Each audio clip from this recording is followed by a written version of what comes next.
First, you take your alphabet, which is basically pasta that I'm using from the grocery store, acrylic paint, black. I chose black because it's a white pumpkin, and you just paint them.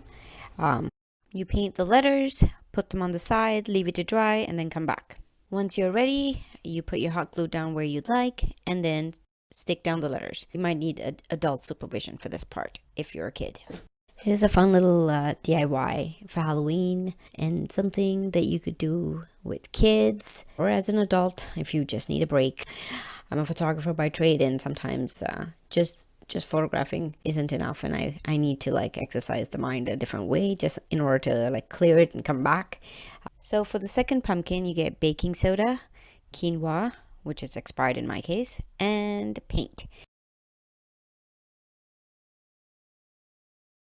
Once you add the baking soda to the paint, it'll give you basically want the consistency of icing, like pudding essentially.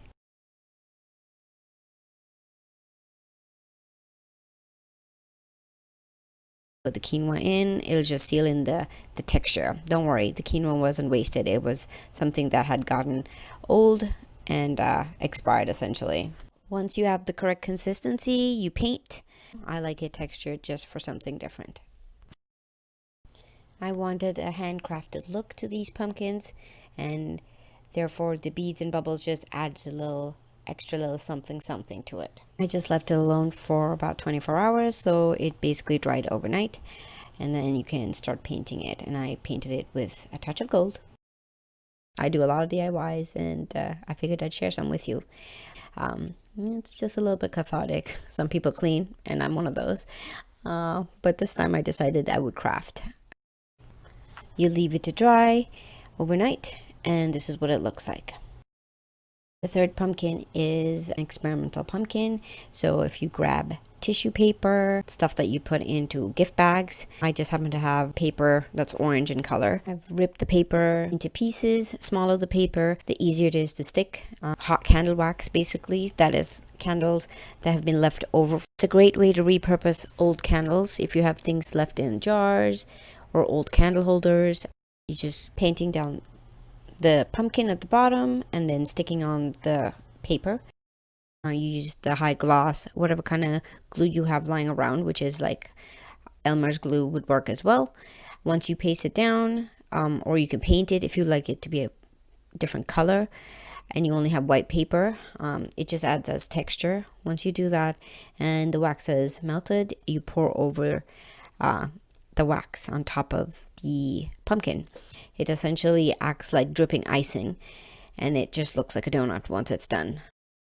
If you did like a leopard print sort of look, once you pour the wax down and you pour the paint on top of it, you can spread it. It's sort of like mixing oil and water. They don't mix, so therefore it'll just spread itself out, and then you can pour another layer of wax on top of it, which sort of acts like the leopard print that you see in my final piece.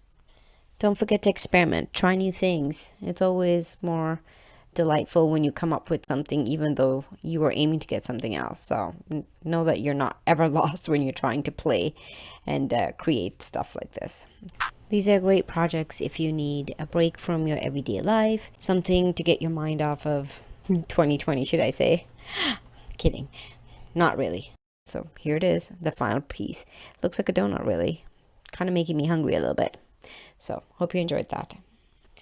My final pieces: the quinoa one, the donut one, and a whole bunch of hocus pocus it is.